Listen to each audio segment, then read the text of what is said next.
Hello, this is Cuckoo. I'm right here at Super Booth 2025 with this lovely chap here from Instruo, or he is Instruo. I started Instruo. Yeah. Hello. This is Jason. Yep. Yeah. Not only looks like a pirate, but sounds like one. I used to street perform in Edinburgh. Oh yeah. In full cosplay with the pirate. I used to have dreadlocks down here, so I used to do the full thing. I'll send you a photo. Oh yeah, I'd love to see that. So if anyone was in Edinburgh during, maybe 2014, 2015, or maybe more recently than that, but yeah, if there was a pirate playing fiddle, standing on a bollard on the Royal Mile, that was me. Do you play the fiddle? Yeah. Oh, nice. Nice. That was my first instrument. And then, so that was your way into music, fiddle, maybe? And then I switched to drums and guitar. I did a bit of piano, and then studied music twice, and then fell into doing synthesizer design. Didn't expect this Instruo. Path. Yeah. Instruo. At some point, you created Instruo. Yeah. And what strikes me so much about what I see from you is there is such a coherent, design and wonderful artistic thread running through everything you do. It looks really wonderful. It looks a bit difficult to understand a lot of times, but you just buy into this wonderful style. So how do you see it? How does it come about?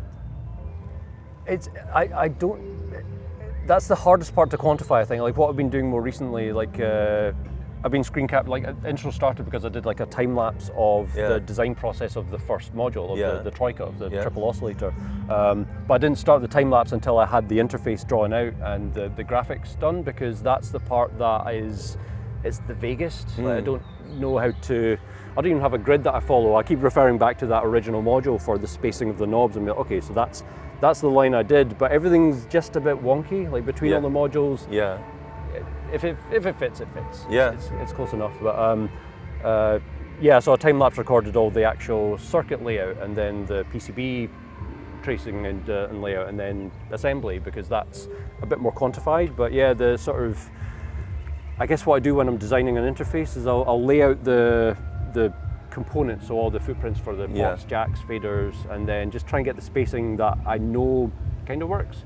And then I just start drawing all the lines and stuff in between, and it's that sort of point where just squinting at the screen, if it looks about right, if there are no obvious gaps, or it just sort of blends quite nicely, then I know okay, I can add some more lines in here, and it's strange. I know I can see a clear sort of progression of iterations of different designs over the generations of the modules. So I know a sort of trajectory, but there are a lot of modules that are part of that path that never came to fruition, never got released. So there are big gaps in the design language where something came out and it's like, oh, this has got this sort of ring of LEDs and this sort of double line thing, and it's like that actually came from this module that hasn't been made yet. At some point I'll get them out, or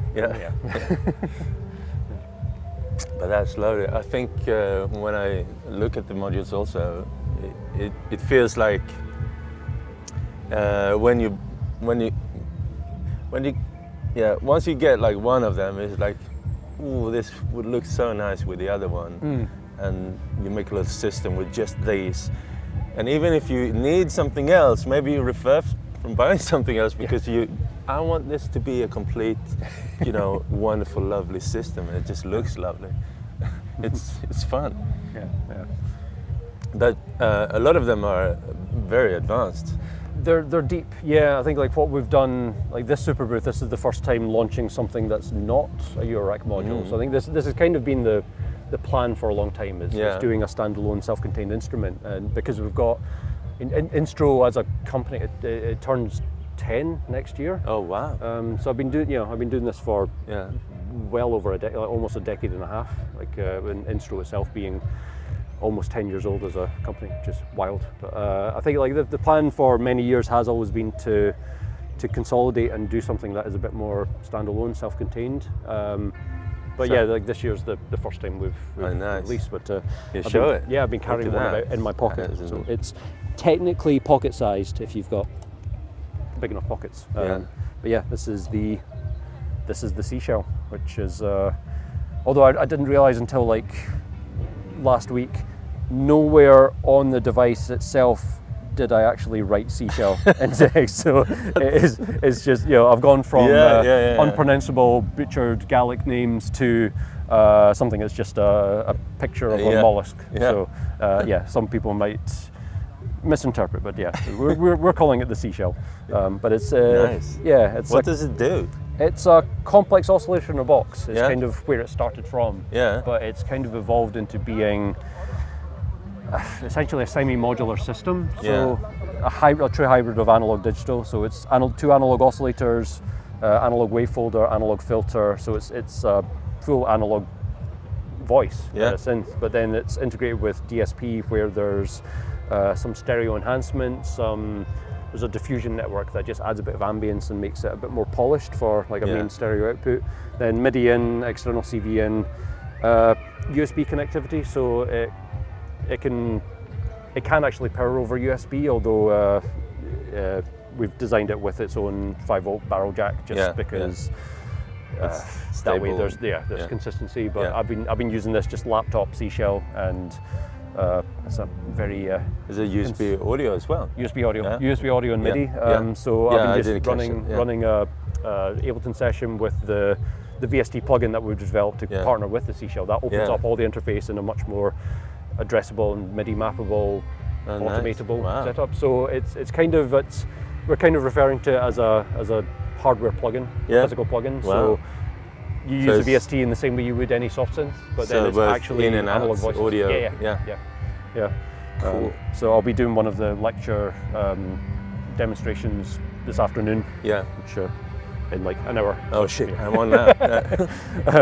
But yeah, nice. I'm going to be lovely. So thank you. This is what I told you about, like this lovely design. You can see no one can see this and say, oh, it looks like something else. No, it looks like an Instruo. That's right. Wonderful.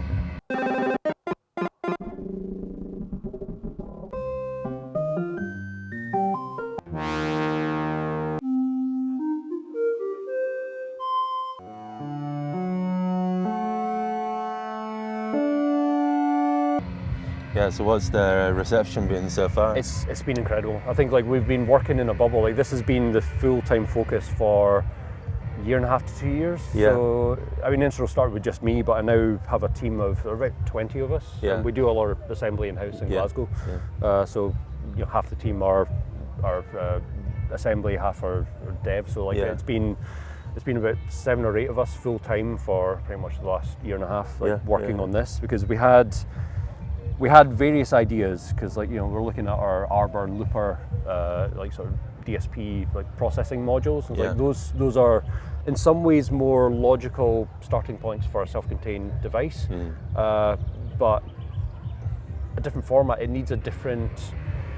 We need to rethink the user interface and the context for it, because I mean, I've got a sketch, I've got a prototype of something Arbor related, which is it's big, but and it'll be very powerful in what I've sketched. But then realizing this is a desktop device that's got like 22 CV inputs or something like that, which is you then need to work with a larger URAC system for it to work. But, so I think like rethinking and like coming up with new design interfaces that fit the context a lot more.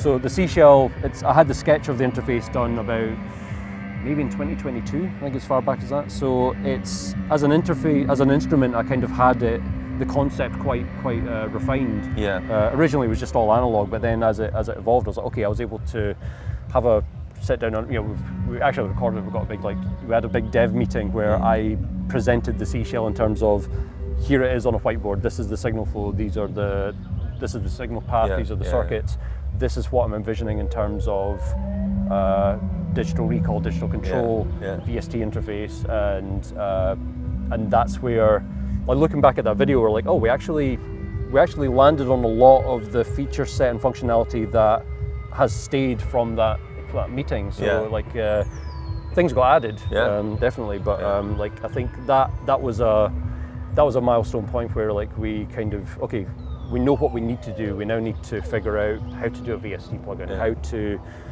how to do audio over USB and all these things. So the amount of research and development that's gone into the Seashell, this is setting us up for for new things to explore. Yeah. And a But lot of new ideas. it has to take quite a team to do all of this. Yeah, What kind of team are you? How many people are you? So about 7 or 8 of us are Yeah. full-time R&D. Yeah. And then about the same again. So it's about 20 total. Yeah. Oh, nice. Yeah. Where are you based? In Glasgow. Yeah. Yeah. So we share a Is space. all of the team mostly there? Yeah. There are a few remote. My friend Colin is he's stateside, so he's in Boston, Yeah. and he's now teaching in the music department that we both studied in at wow. Berkeley, and so he's now teaching sound design in teaching the classes that we learned synthesis in, which is amazing. But he writes all the user manuals from there, and there are a few of us dotted about Scotland that are working. Yeah. Oh, nice. Nice. And when is it coming out? Where are we at now? Yeah. We're on the 10th. So 5 days ago. Oh, yeah, we 5 managed days. to So it get is the that? we got the first production, cool. production batch done. Late last week to get Yeah. out to distribution in time. So first batch is out there. Oh, and nice. We'll be heading home and building these hopefully for the foreseeable to keep on top of things. Yeah. And, What price did you land at? so the retail price on this in the UK is landed at £649. Yeah. So whatever that's translated to in cross currency. So, Yeah. No, that's not too bad. I'm very That happy is with that. I much think, like, cheaper than I it's- expected, to be honest. Like Nice. I set up a 3U system at the booth, which is a collection of CSL and dial and Karn, like a lot of our modules that is the patchable semi-modular. Yeah. That's an equivalent to what's inside this with the full expanded interface in the software. So Cool. yeah, it's dense. Cool. Hold it. Oof. This is heavy. It's as heavy as the music we're hearing in the background. Nice. Well, nice. Well, thank you. Thank you for showing me, and thanks for the chat. I always wanted to get to know you a little bit more. Yeah, but, we've you just know, been conversing over Yeah. Instagram DMs for a while. Yeah. a place like this, accompanied by electric guitars like this. It's not normally a place you get to know people, but yeah, you have to do with what you have. But thank you and good luck with the new non-modular, and cool. All good. Great. Thanks, man.